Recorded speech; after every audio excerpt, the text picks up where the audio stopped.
All right, and we are back. So we have pretty much caught up with what has happened these past 8 years in Sealburg. It is at this point in time that we are not going to have a pit fight right now. Sorry, Marius. It's not going to happen immediately. Not going to happen immediately. But it will be an option for you to partake in. And we will definitely probably at least see multiple fights, I'm sure, over as time goes by. But for now, you know that you have been told about the pit fighting ring and that it is an option for you should you choose. So we are going to start our endeavors. So you guys will each get 3 endeavors. And let's start once again with Marius Wolf. What would you like to do in your time spent off? You can spend your money. You can do all kinds of stuff. So just tell me what you want to do. Okay. And maybe Seamus and I can do this together. But I believe we both want to learn the heal skill. Oh, and that would be very... Yes, yeah. Who better to learn from than Sarah? Yes. Okay. That would be a good wise choice. It's not going to cost you any money. She'll teach you in her spare time.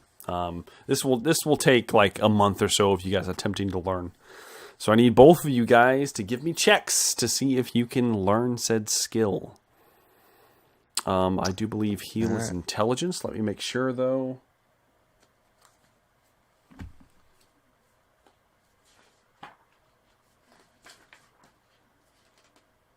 Yes, it is intelligence.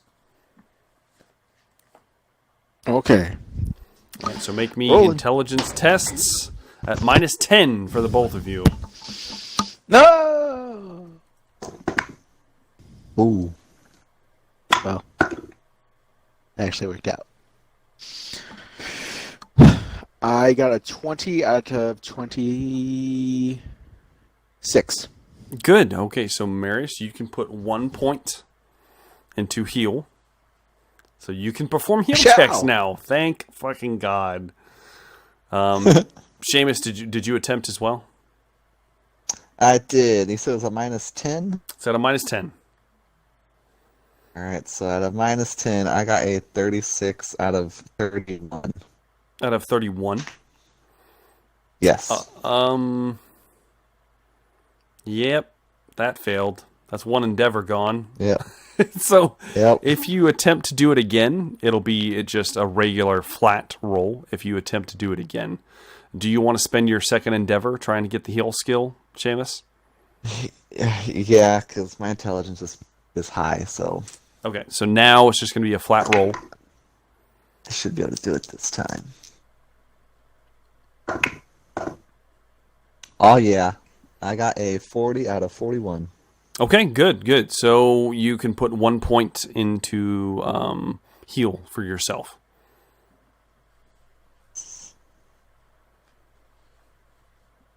All right. We'll flip back to Marius now, since Seamus has already spent 2 of his endeavors. That was fast.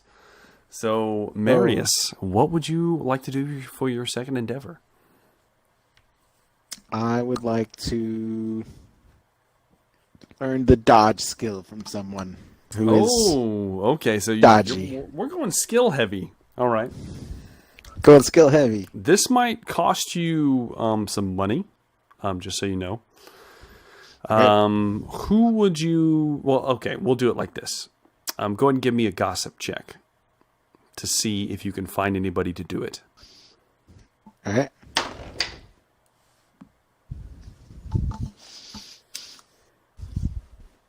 Oh, it's bad. It's 91 out of 33. Okay. You are relatively fruitless looking for someone in this endeavor. You are searching and you're kind of asking around. You're like you're basically asking with that horrible roll. Essentially, hey, is there any like really I don't know, like quick people around that could help me out? And you're just not coming up with any solid answers. and the people you know do not apparently have the skill you need, if that makes any sense. Okay. Yeah. So- I see what you're saying. So you're definitely searching for an outside source of somebody, perhaps somebody you might meet in your travels. Who knows? But regardless, you have failed this day. Seamus, Yes. third endeavor.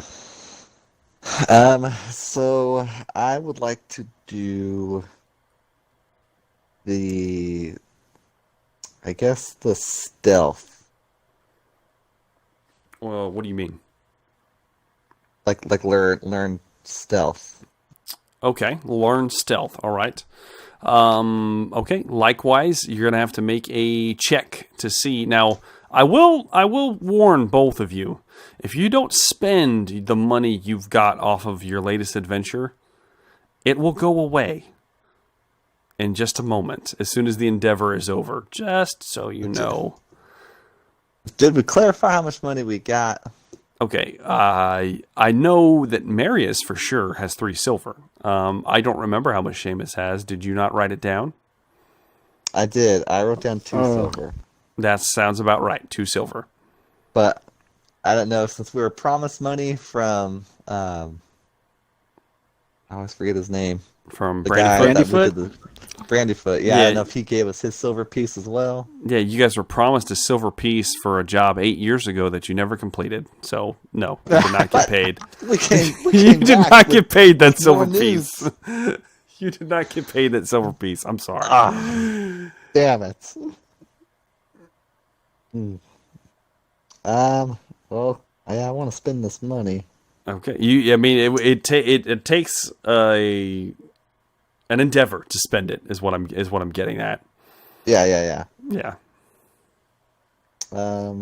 Yeah, I mean, the main thing was me learning the healing one, and I got that. So yeah, I'd like to spend my money then. Okay. What would you like to purchase? Let's see. So, do I have a pistol? Did you get one from your trappings? Your new trappings? I did. We then- we haven't announced it yet, so Yeah. You will technically be getting that upon like any of the trappings that were listed for your class with your new level up. You will be starting with that at the start of the official adventure. So technically, right now you don't have it, but you will have it by the time that happens. If that makes any sense. okay. Then, if possible, I'd like to buy some more like shots for it, some more bullets. Okay. All right. You're starting with 20 shots, I want to say. 10.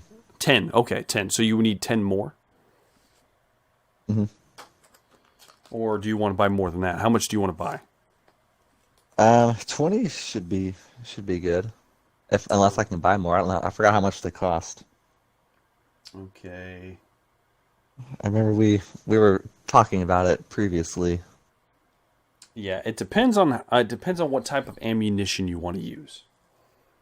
It was So- the bigger rounds that does the impale. Yeah. penetrate. There's those, and then there's also the small shot and powder.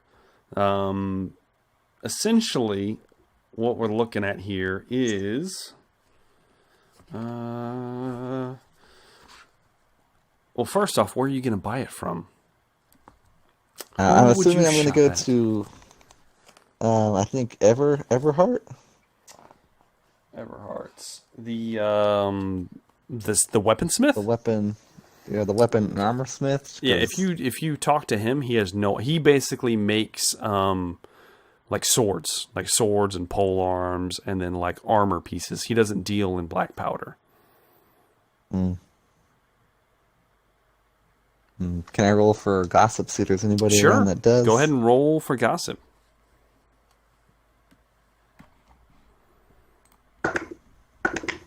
Jesus, terrible rolls. That's a 79. 79, not good.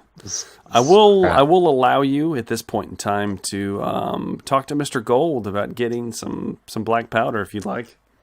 All right, let's do it, Mr. Gold. All right. Seamus comes walking in. A very similar scene unfolds to what happened to Marius previously. Mr.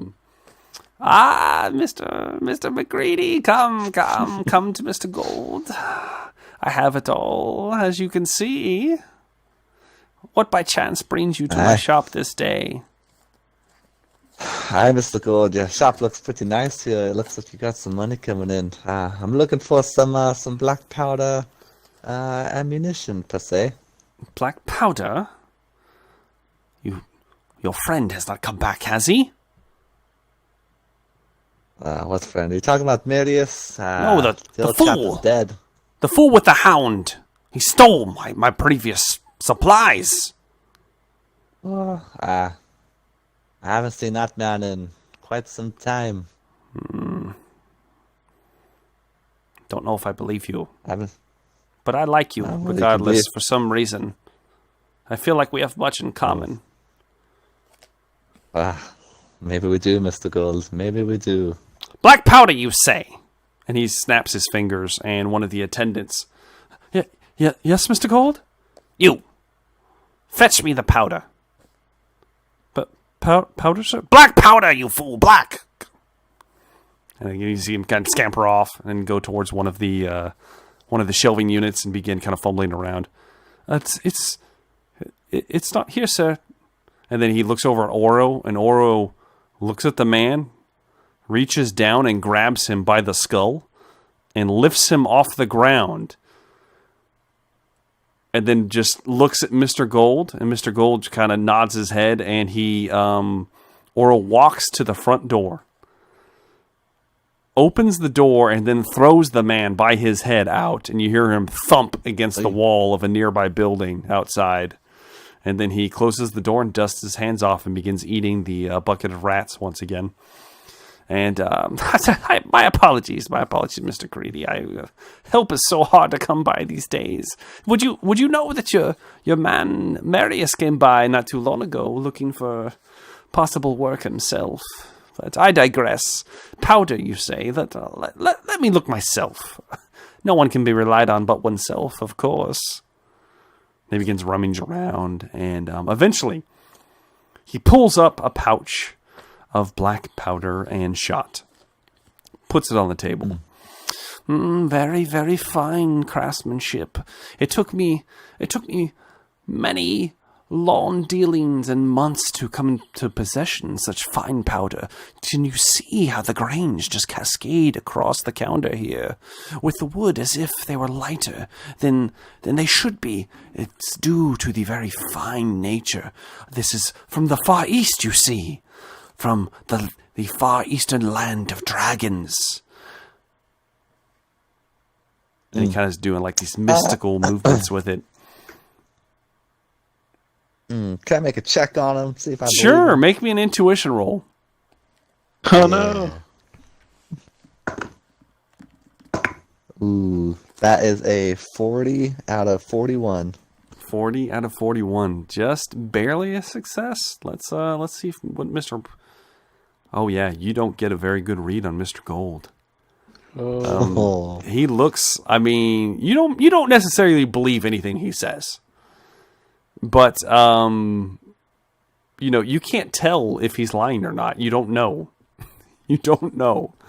But you don't have to believe him. It's your choice. And Well, Mr. Gould, how much do you want for this this very rare powder, you say? It's only the finest powder. Your gun will never jam. It will never explode when using it. You know how some of these... And he, of course. Oh, for this, I'd say a silver piece. A silver piece, you say? It won't go any lower for a long-time customer like me. A long time indeed. Many years have passed. You have not shown me much patronage these past 8 years. Where have you been buying your supplies? Oh, trust me, mates. I haven't been buying much. I still don't believe you, but I like you nonetheless. A silver piece will do. Or perhaps you cannot afford such a fine substance. Oh, money is not the issue here, Mr. Gould. I'll tell you what, since I like you so much, I'll give you a silver piece. Just remember, I paid you what you've asked for, so if I ever come in needing a favor, A get your favor? old friend Seamus. Well, now that you mention favors, Mr. McGreedy, I would gladly give you this powder at a discount price if by chance you might do me a favor. What you looking for, Mr. Gould?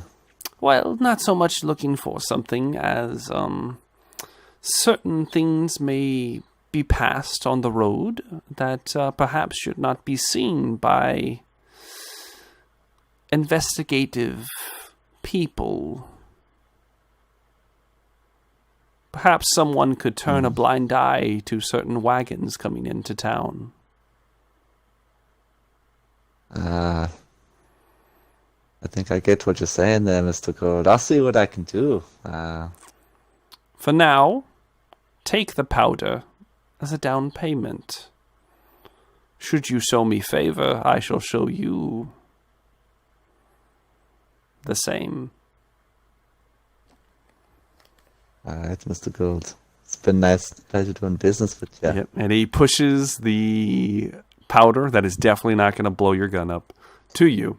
you Don't take you it. worry, I got a plan for this powder. Don't you? You take the powder. Is there anything else you'd like? Nope, that is it. Okay. I will give you the option if you want, because it's just two of you guys. Do you want to attempt to save your money? Or do you want to blow it? I imagine like- I'll blow the rest of it at the. Yeah, I feel like Seamus would probably blow it all. Where would you where would you spend it all? I would spend a big chunk of it at the Silken Canary, trying to get to know Yes. Yes. Nicolette Montague. Okay, Nicolette Montague is essentially the madame. Like she runs the business. You don't see her actually. You've heard her name and you hear that she's this exotic beauty, but you don't see her very often. As a matter of fact, you have never seen her. But you do, however, see Helga there because she no longer works at the Thaggy. She works at the Silken Canary, along with many other women. And of course, as soon as she locks eyes on you, Seamus, she's not letting anyone else have a piece of that. You are all big lady Helgas. Of course, you can always have your way. Sneak around, find a different woman from time to time. But for the most part, Helga's laid claim to that flesh. Can I pull information from Helga about Nicolette? Oh, why are you so interested in Nicolette? I wonder. Well, okay. You know what? Go ahead and make me a gossip roll. Or you know what? Let's make this a charm roll. Okay, let's do it. I need Marius with me on this one. Oh, crushed it. That's a 13. Out of what would be 41, but I don't have any points in charm. Okay. Oh man, you got really high fellowship. Okay. Nah, it does. All right. So, you've been going here often enough, blowing loads of money and loads of other things. You get some drinks at the bar. Of course, Helga always Helga's just always around you. No matter what you do, you try to find different women to see. Helga's there. She's always ready for some Seamus McCready when he comes walking through the door. All the women here wear very thin, like almost see-through clothing, and of course they're all wearing like very form-fitting lingerie underneath, including Helga, despite her size. And it's a beautiful image, and all of their clothing is a yellow color. Some would say a canary yellow. by chance. You would notice that there are panels near the entrance that open up, and there are women that stand inside of them and kind of like entertain patrons coming by, trying to draw in people off the street.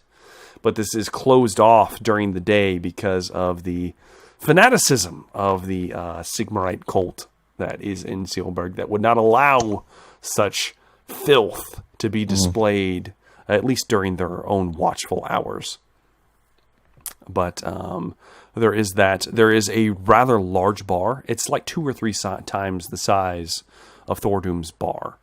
And this is a 3-story building. At least from what you can tell from the outside. It's very big. It takes up a big portion of kind of almost like the midtown of Sealburg. Not the older stuff towards the center, and not the brand new houses towards the edge, which are actually more like a slums the closer you get to the walls, even despite how old they are or how new they are. So it's kind of towards the center of town. And you begin talking to Helga. What do you say by chance? Helga, my beauty. Who runs this establishment?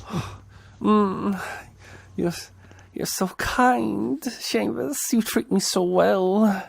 And she kind of starts caressing you with her chubby fingers across your back. You feel a little bit of a grease stain, as maybe she was eating something right before. She begins to inform you, well, she's quite the beauty, of course, not like myself. And she kind of is opening herself up from a comment from Mr. McCready here. Yes, Helga. That's you are one of the top ones in here. Just one?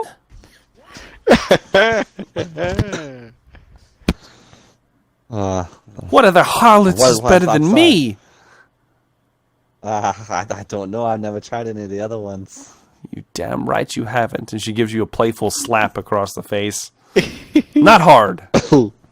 Not hard. And she kind of has this creepy look in her eye. And she begins telling you once again, well, she looks like no one else I've ever seen before. She's quite pale, almost alabaster skin. Miss Montague is what all the girls call her. Of course, she's rather tall if you're into that kind of woman. And she has dark black hair and dark eyes to match. All the men fawn over her. I don't see why. I don't know what is going on with that, but she seems rather mysterious. She smells very good all the time. It's very unnatural.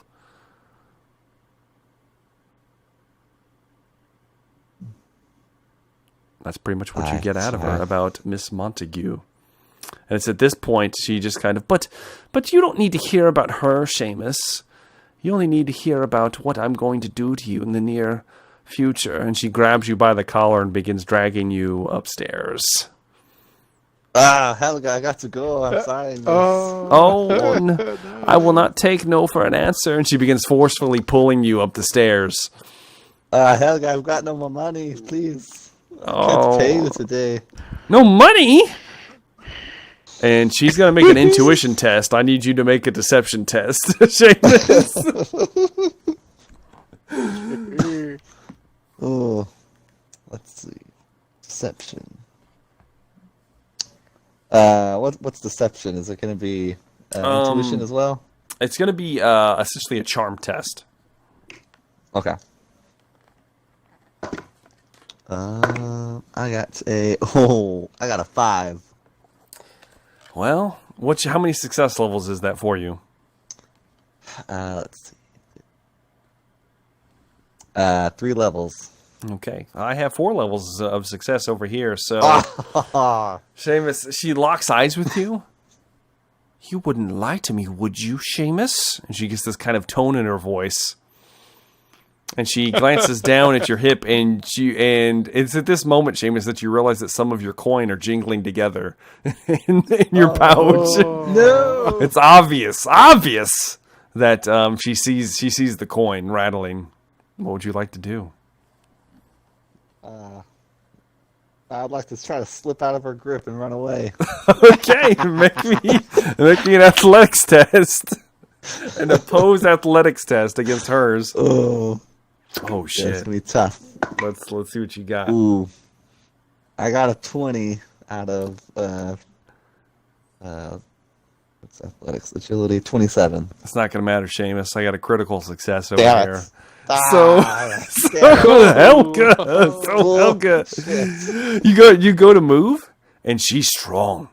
She grabs a hold of you, and I won't take no for an answer, Mr. McCready. You will do as I say. And she begins dragging you upstairs, throws you in the room, just kind of opens the door and just throws you in, and comes in, and she slips off the dress, and underneath is just this black leather corset. And a whip unfurls from her hip, and we are going to fade to black. And what's going to happen to Seamus? I don't know. It's probably going to be rough, though.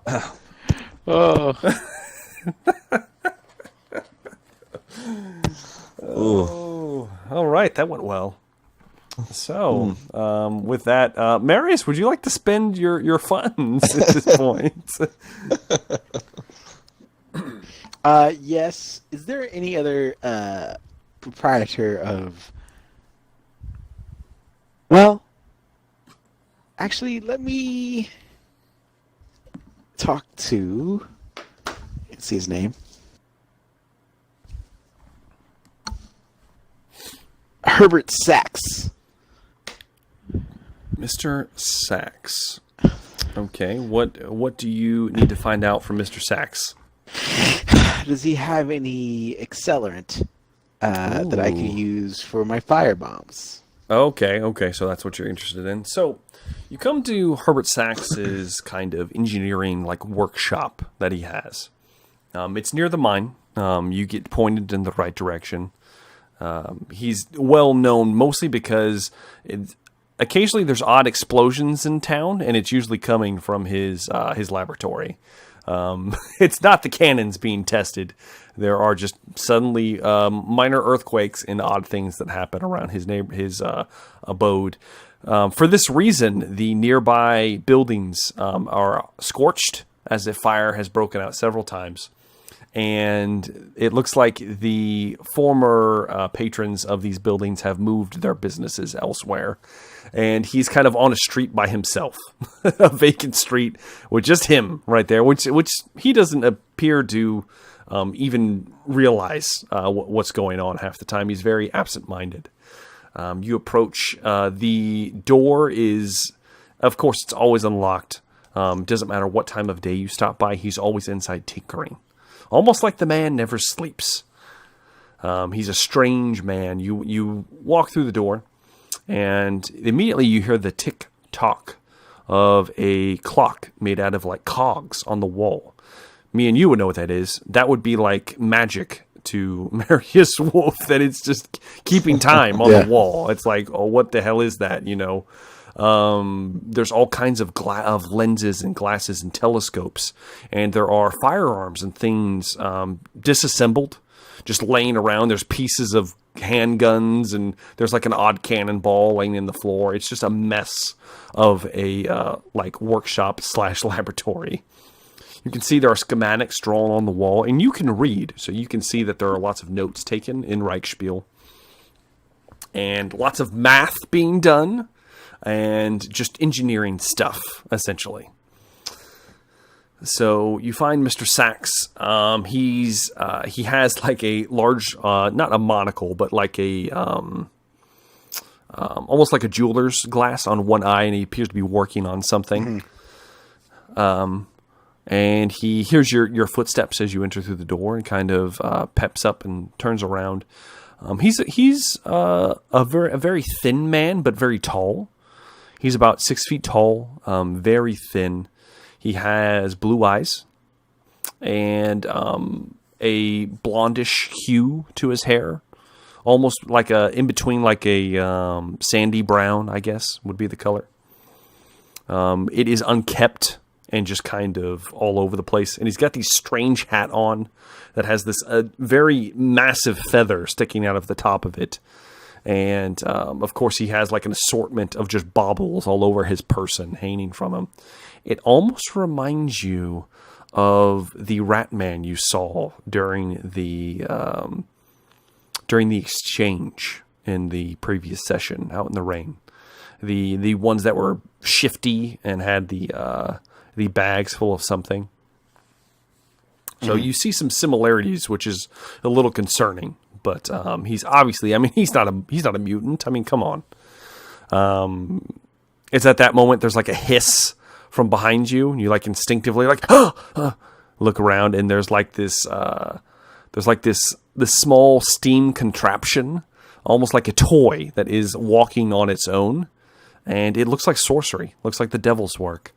I need you to make me a cool test to see if you smash this thing or not. Okay. Yeah, it's a 3 out of 60. Okay, so yeah, I mean you're not fazed by much, Marius. Yeah, much of anything, and you kind of like still like, oh, it startles you for a second, but you don't like draw your pick and smash it into nothingness. And it's at this point, Mr. Sax just kind of, a visitor. What by chance brings you to my humble abode? I believe it's Mr. Sax, is it? I've heard about you. Mr. Sax. What did someone send you? No, I came on my own accord, Mrs. Sax. I'm quite interested in possible accelerants. If you wouldn't be perhaps with Mr. Gould, would you? Or perhaps one of his cronies?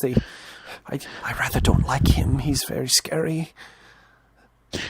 He is a troubling little man. I am not one of his associates. I do know him. Are you with the Watch? I won't happen again, I swear. I am not Sax. I am actually with the mine. With the mine? So did Schuster send you?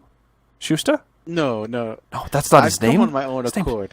His name's not Schuster. Maybe and he starts kind of mumbling to himself, and he's just getting into like a mumble, just kind of talking to himself at this point. No, friend. I come on my own accord. I like to dabble in concoctions, and I hear you do as well. And so I was interested if you had any accelerants for sale. Brandyfoot, that was his name, Brandyfoot. Almost like he didn't hear anything you just said at all. That's the small halfling man at the mine. Yes. Yes, it is. Yes, it is. Again, good. The accelerants. Accelerants. I swear it wasn't me. It was those blasted rats. I tell you, they did it. It wasn't me. No one believes me. I don't understand. Very interesting. Rats. I've seen some big rats in my day. Ones that even possibly could walk, one might say. like this? Yeah. And he points behind you. And there is a rat, one of those large rats, that is walking in your direction. And on its back is strapped a considerable amount of explosives. And it is just walking towards you, and you know, because of your experience with explosives, that it is very unstable. And look like just a little nudge is all it would take to set this thing off. Mr. Sax, it seems very unsafe. It's perfectly fine. It's perfectly fine. Just a little experiment I'm running. See, and he kind of shoos it. Kind of goes to kick it.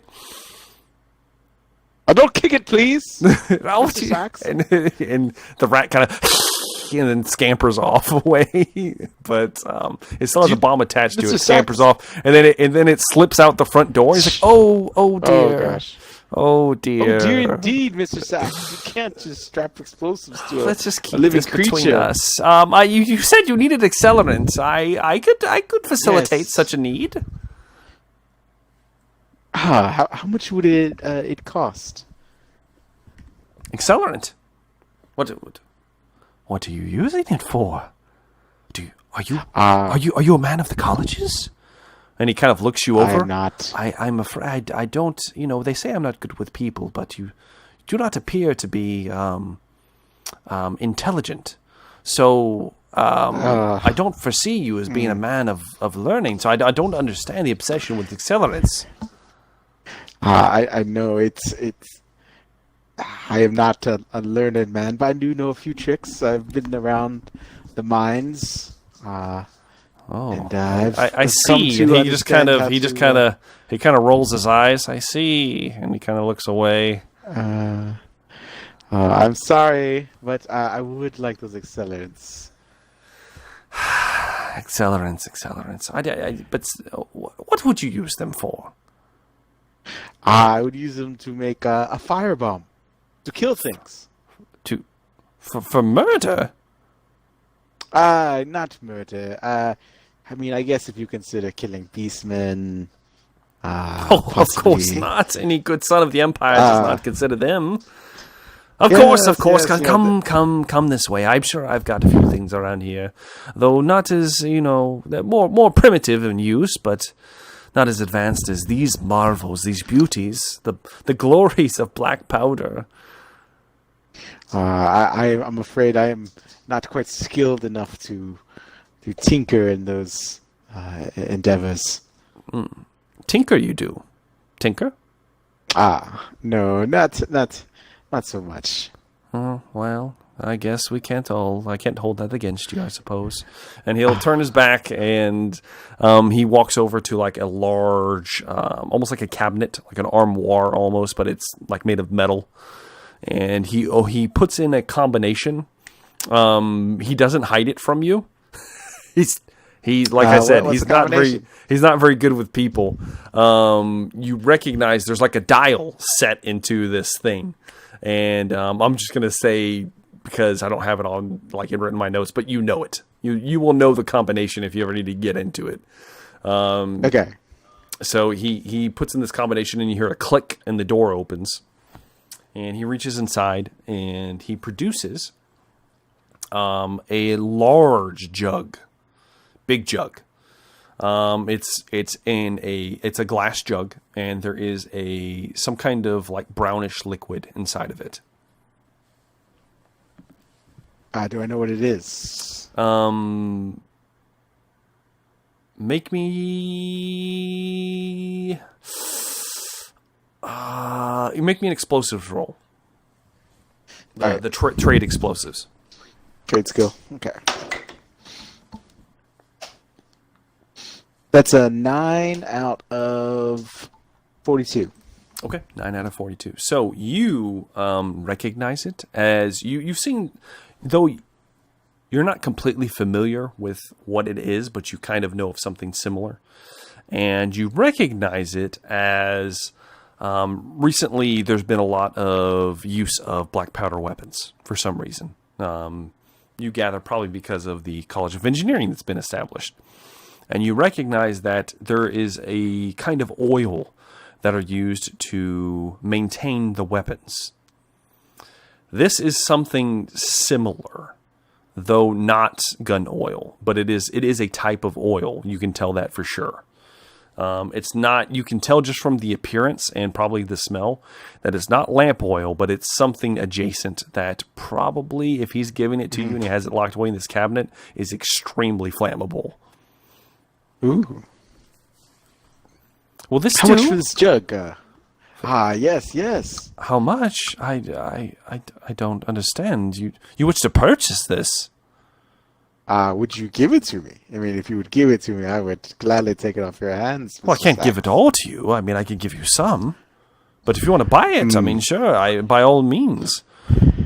How much Mr. Sax? Oh, for the jug.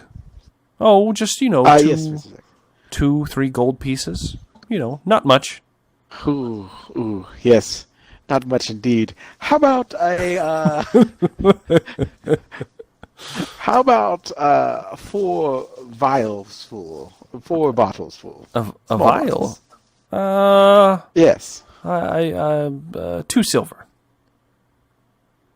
You got yourself a deal, and I plop him down. Okay. 2 silver. Okay, he'll give you 4 highly potent vials of explosive, flammable material. All right. Mr. Sax, I hope I can come visit you again and see what new wonders you have made. Oh, of course. I would love to show you some more. Would you care to learn about these? I've done these glorious things with these pigeons. Would you That's care? right. Now I must get home, but next time. Oh, okay. And he just kind of deflates. And I'm assuming you turn to leave. I do. As you leave, you hear a crash behind you, and you glance up, and there's a bunch of pigeons flying off, and it's like a flock of pigeons flying off the roof. And then you glance up at them, and then suddenly just boom, and they explode in a ball of fire above you. I need you to make me an athletics check, Marius. Athletics check? Oh no. Yes. Let's see here. Ooh, that's a 62 out of 26. 60. Oh, I have to yes. re-roll. So you can re-roll it if you want. I'll re-roll it. Okay, go and re-roll it. One more chance. 13 out of 26. Okay, so the fireball erupts, and it singes your hair and your clothes, and sends you... My hair? Yes, it singes it. It doesn't burn it off, but the fireball... There's feathers everywhere. The smell of burnt bird and bodies just all over the place. And you slam up against the wall of one of the nearby buildings and just lose all the air in your lungs, but you don't take any damage and you're not lit on fire. So that's a plus. You kind of gather yourself and and it's at this point in time you think to check the vials that you just had of explosive flammable material, and you open up your bag, and they are safe and sound because of your athletics test. Ooh. So they're okay. You're not coated in flammable material. And you just kind of, and then you hear a very meek noise from inside the shop. You just hear, oh no. And you hear bells going off in the distance, and the watch is probably on their way. Would you like to do anything else, Marius? This has been an experience, Mr. Sax. He's inside the building. You're outside. Oh, I'm outside? Yes. I'm just going to brush myself off and kind of hurry out of the way before the watch get here. All right. It's at this point in time that all of that is finally over, so we're actually going to start the adventure. Okay, and unless you got something else. I have 1 silver left. You do have 1 silver piece? I would like to take that silver piece and spend it on Sarah and Priscilla. Oh, what are you going to buy? I don't know. Food? Beverage? Living supplies. Supplies, okay. Kind of. Not going to buy a toy for Priscilla? Or I mean, maybe a little toy if I have a little extra, but just trying to, okay. help support That's them. fair. That's fair. Okay. Well, with that out of the way, then, we're going to start the adventure for real now. So, a full year has gone by while all of these things have transpired. We had a massive lore dump, so there's a whole bunch to catch up on. But we are in the thick of it as it was now. So, with that out of the way, let's get into it, boys. It's at this point in time that it is the afternoon. Where would we find... It is during a work week, so where would we find Marius Wolf this afternoon? If it's in the middle of the work week, probably in the mine, I would assume. Okay. Unless I'm okay. doing I'll an say odd job for Mr. Gould. Yeah, I'll say it's probably your shift's about over. So it's probably time for you to leave the mine at this point. So we find you at the mine. Okay. Leaving the mine, you are collecting your pay. I need you to roll me 5d10, I believe. I think it's 40-10. Oh, yes, you're right. You're right. It's 40-10. Good. You're 4. Good catch there. You're welcome. Good old, honest Marius Wolf. Nah, bro, I would have taught you. You would have... let's see here. Okay. So...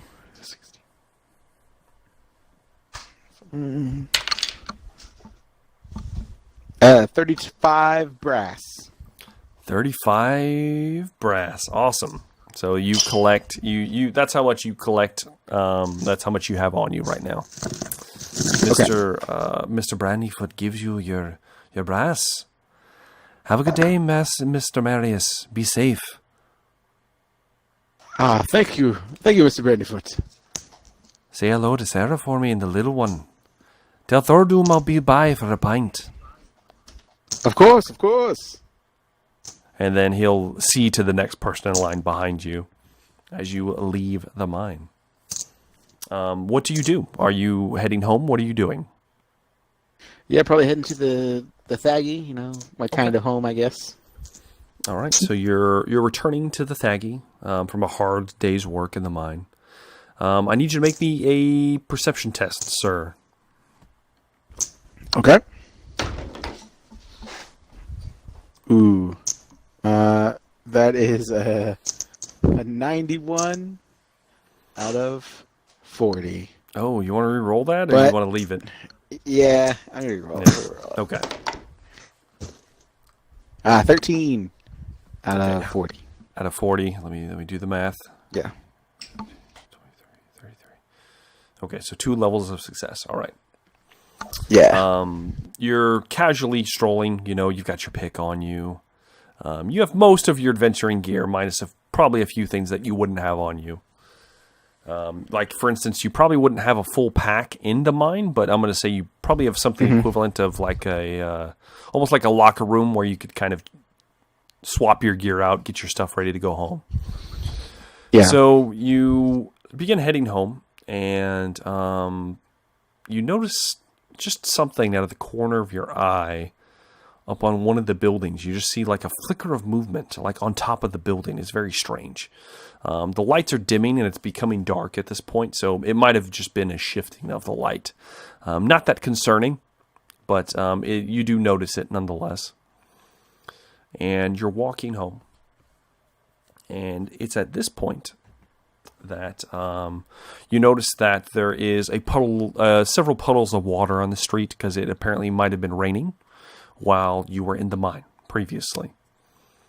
And there is a rather large puddle in the center of the street by the Thaggy.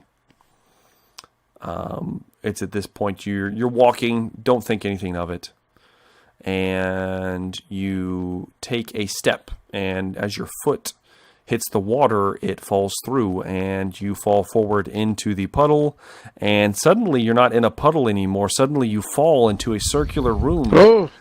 You fall through the earth, it almost seems. Everything's water, and you can't breathe, and then suddenly you can breathe.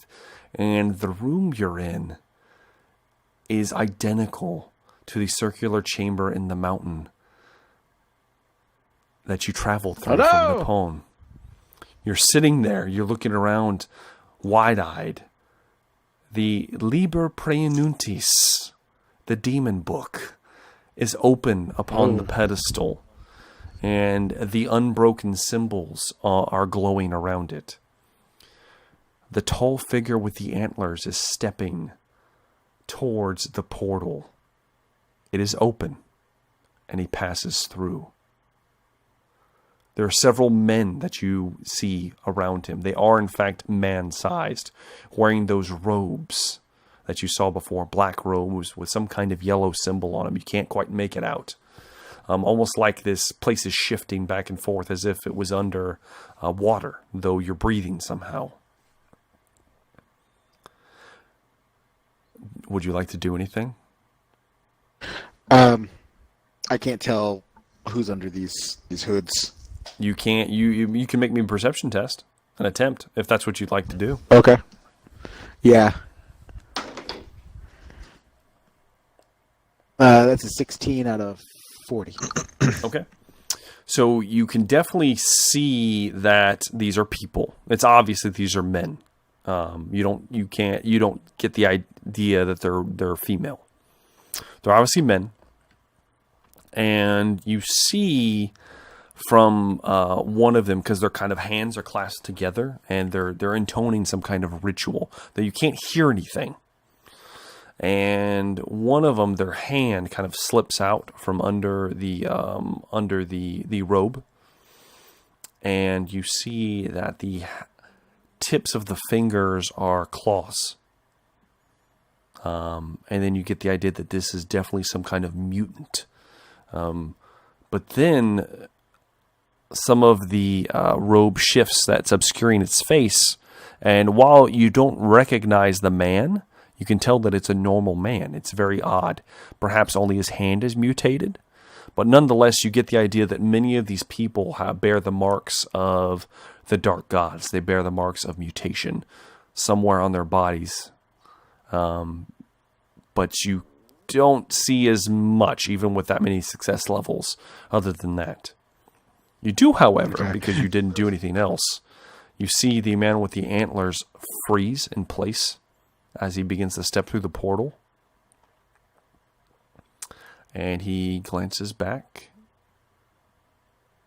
looks in your direction, directly at you. The other men in the room haven't acknowledged your presence. Points a finger at you, Marius. And a lance of black energy strikes you full in the chest.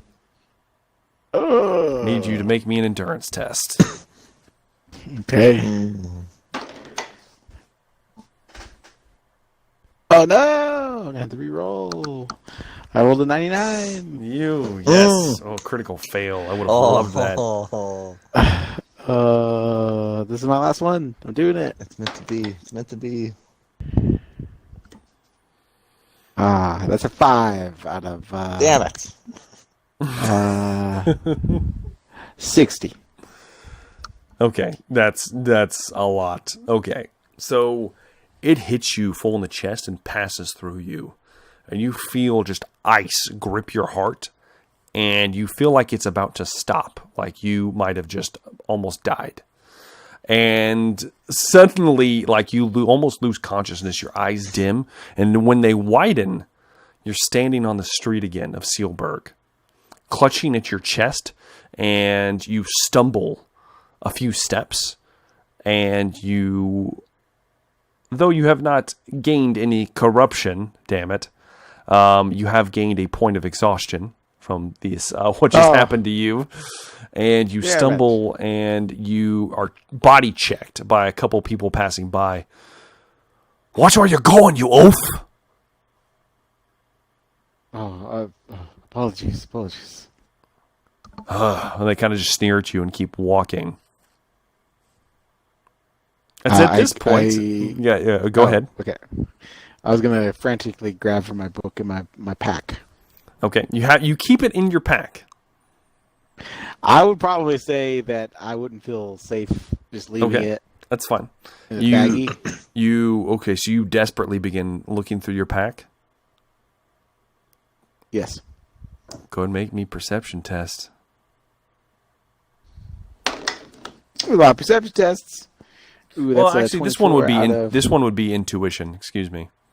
Oh, okay. Oh, should I keep that roll or should I roll again? You can keep it if you want it. I shall, because it's a 24 out of 24. Okay, yeah, just a success. You're looking, Yes. you're looking. You don't see it. It's not there. And then at the last second, exactly, impossible. And then at the last second, something shifts on the pack, and then you see it. It's in your pack. But there was a moment, there was a brief moment where you almost had a bad day. You're, let out a sigh of relief, and we are going to switch over to Seamus. Seamus, where do we find you on this fine night? I will say it is a work week, so you would be working. Where would you be as it's getting dark? If my shift is wrapping up, probably at my compound.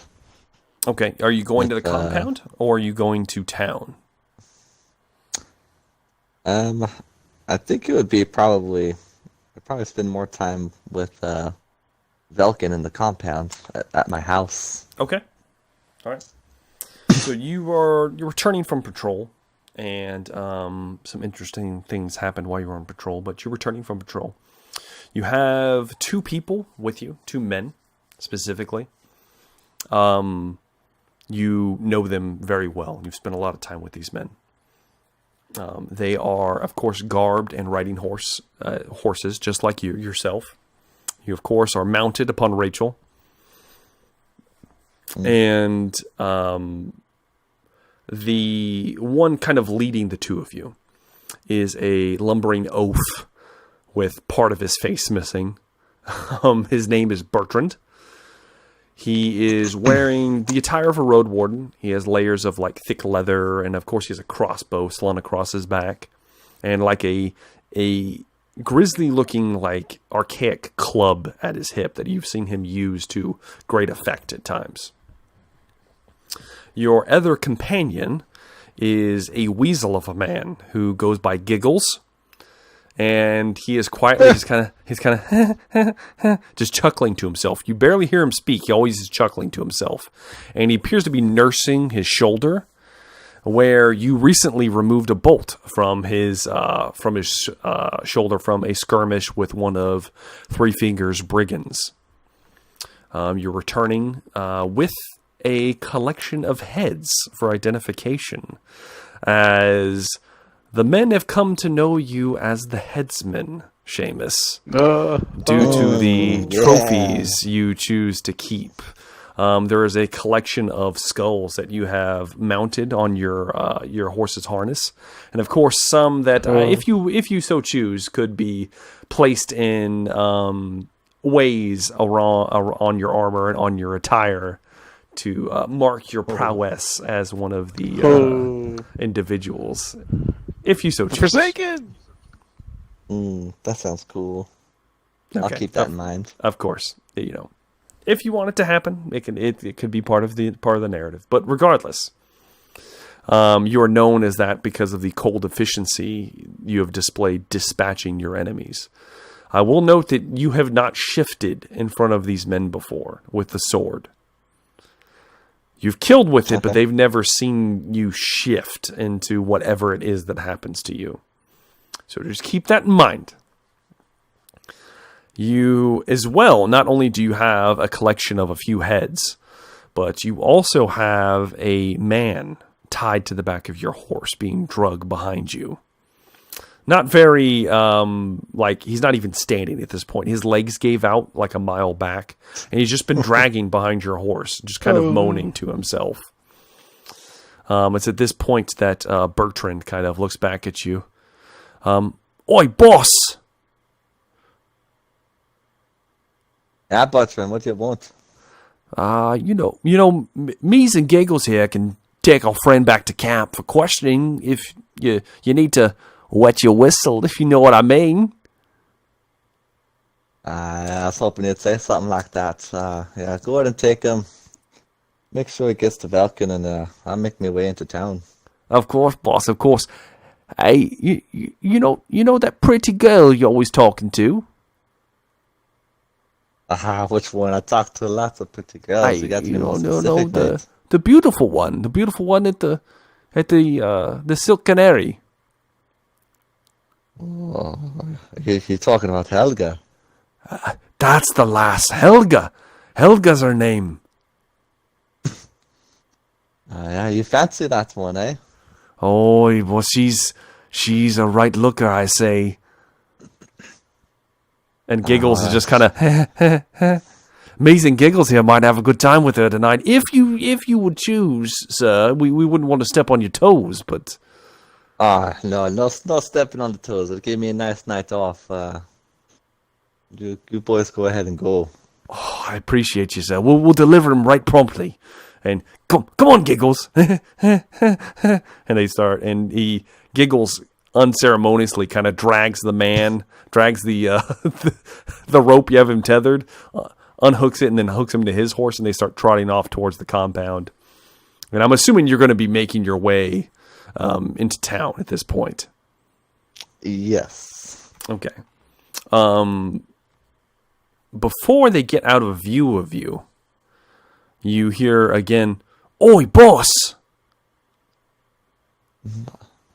Aye. What do you want? What do you want now, Bertrand? You turn around on your horse, and the two men with you have stopped moving,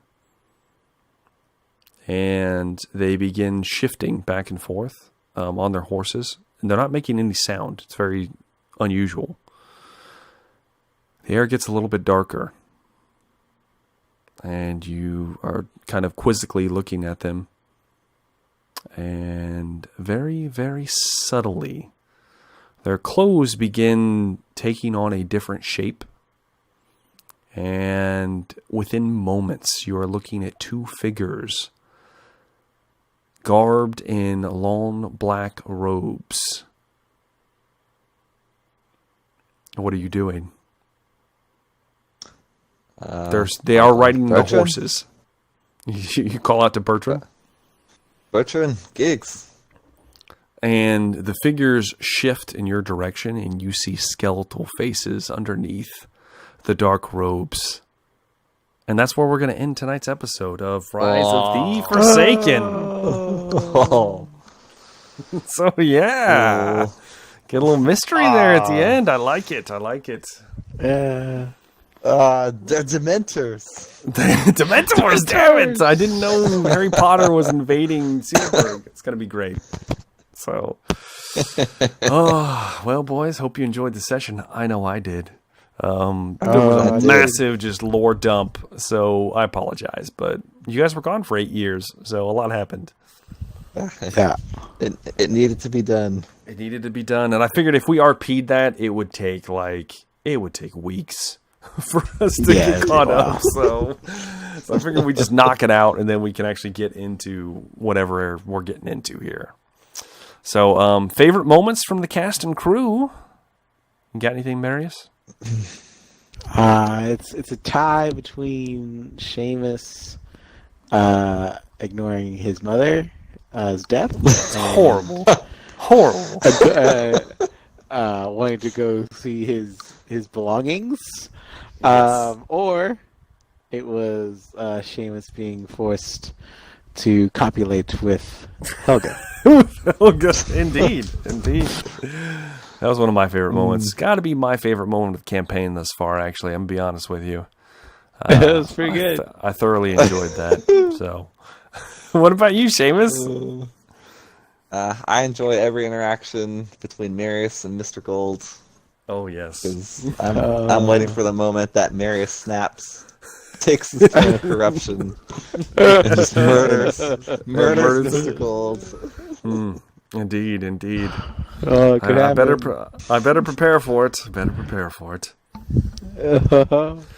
Oh, well, guys, it was a fun session. We've got a long road ahead of us. There's been some interesting things, and we'll see where it ends up. As usual, guys, I've been Jumbo Thick. This has been Rise of the Forsaken. We would like to say thank you to all of our followers watching, and of course all the people that just enjoy the content. Do go ahead and leave us comments down in the comment section. We read all of them, and we enjoy hearing from you. If you got any advice to give to the unfortunate fellowship here, or perhaps guesses about what's going on in the campaign thus far, conspiracy theories, I love them all. So, as usual, guys, I've been Jumbo Thick. This has been Rise of the Forsaken, and I look forward to seeing you guys in the next episode. Have a good day.